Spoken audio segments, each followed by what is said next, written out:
Tovovavy iray mpiasa trano nanindronantsy ka nahafaty ny mpampiasa azy tao Sengaloka Ambilobe ny harivany 4 aprily lasa teo iny.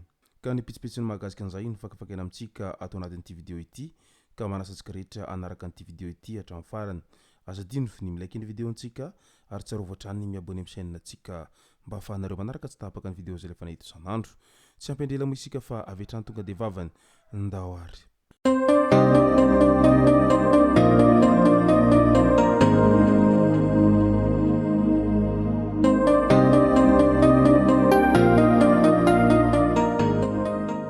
Ny tonga tsy miaraba hono na mantesitra ka dia faly miaraba isika rehetra mpanaraka tsy tapaka an'ity chaîne ity ny tenako amin'ity androandroany ity.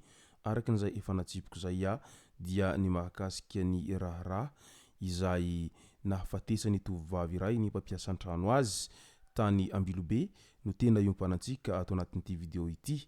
Fa milohan'izay dia ndaolo ho resantsika ireto tsara ho fantatra manaraka ireto.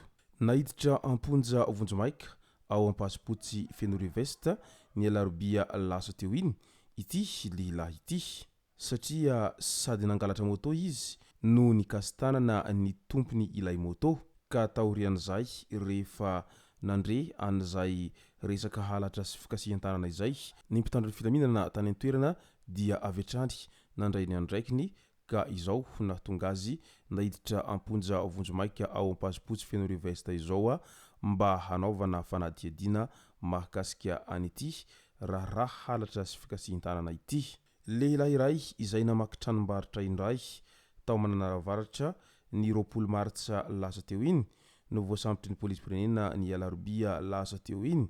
Midika izany fa tsy miravoravo tanana ny polisy-pirenena manoloana an'ireo halatra madinidinika na ihany koa ireo halatra lehibe izay misy etsiroa fa avy hatrany dia mandray ny andraikiny mba hamongorana an'ireo izay zatra lalindrinina manao an'izay resaka halatra etsiroa izay. Nametrahana poste fixe gendarmerie any amin'ny commune Manapa sy Andrebesoa district-ny Betafo noho ny tsy fandriampahalemana tatoato no antony izao fametrahana poste fixe gendarmerie izao any an-toeranany mba hiadivana amin'izay resaka tsy fandriampahalemana sy ny asan-jiolahy izay hita fa nahazo vahana tatoato izay. Tsy azo atao ny makasary izay tsy nazahoana alana anatin'ny faritry ny hopitaly indrindra ny mamoaka izany eny amin'ny tambazotra.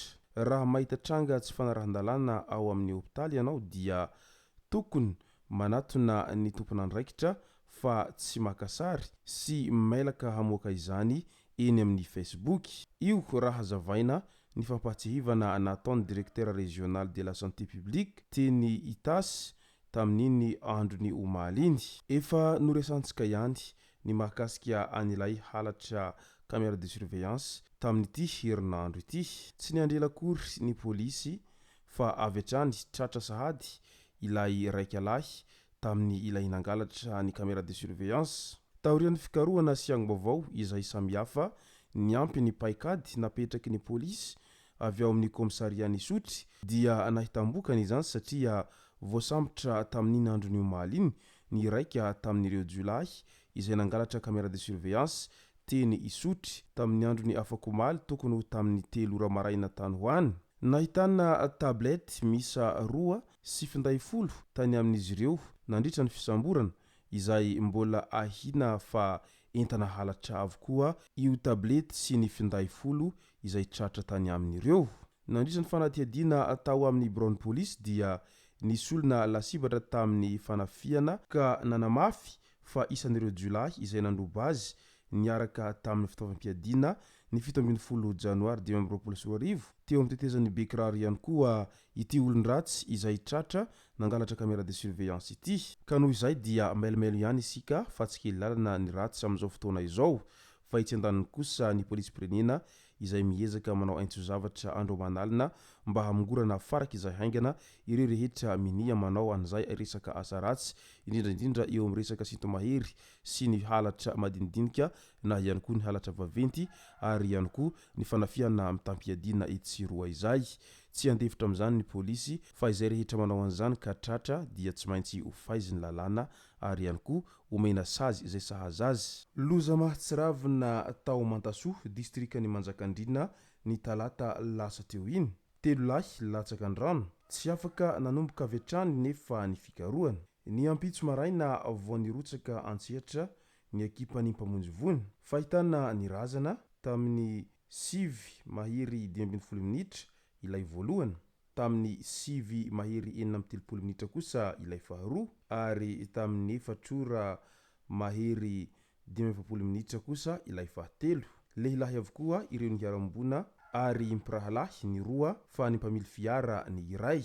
Natolotra ny fianakaviany ireo nofo mangatsika na dia lavitry ny farim-piadidiana aza dia tonga nanampy ny mpamonjy voany Antananarivo renivohitra izay notarihy ny lehibeny Commandant Eric. Mbola ao anatin'ny resaka loza hatrany izay loza nahafatesana olona roa lahy teo amin'ny Garakoba Fokotany Antanety-Lava commune Ampaniva distrikany Manjakandriana iny tamin'ny androny omaly. Maty vokatry ny lozan'ny kodiaran-droa ireto roa lahy ireto izay avy ny andro faty moa izy roa ireto raha ny filaza hatrany. Ny iray avy any Andranomiady, ny iray kosa avy any Ambohidanerana. Andao amin'izay ho resantsika ny mahakasika ny raharaha tovovavy iray izay mpiasa trano nanindro nantsy ka nahafaty ny mpampiasa azy tao Sengaloka Ambilobe ny harivany 4 aprily lasa teo iny. Nahitraponja vonjomaika tamin'iny androny omaly iny tao Ambalatavoangy Diego ity tovovavy ity. Vehivavy 12 taona ilay mpampiasa azy izay novonony no ny olana teo amin'ny resaka karama no antony izao famonona izao. Niaiky ny heloka vitany izy nandritra ireo famotorana maromaro natao.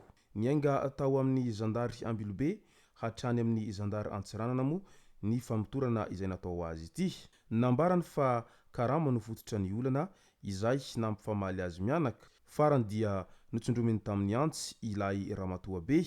Nafeniny ihany izany tamin'ny voalohany ary nahodikodiny ny resaka. Rehefa nofotoran'ny zandary lalina kosa dia niaiky ihany izy ary natorony ny toerana izay nanariny ilay antsy tany anaty bozaka sy ny ankanjony izay feno rà izay tsy mbola voasasa. Voapirofo fa izy tokoa no nahavandoza. Tsy nampoiziny maro satria ohatran'ny tovovavy malemilemy izany izy io izay tsy no heverina hahavita hamon'olona tahaka an'izao. Ka noho izany dia mitandrema ihany fa ny ratsy tsy misy tandroka ary tsy misoratra eny an-tampokandrina izay mpanao ratsy izay fa mety ireo izay mody malemy izay manao jokotsirika ireny nefa ny tena mahavita zavadoza tahaka an'izao. Izay sy zay no masaka azona roso tao anatin'ity video ity tompoko lasy tompoko vavy.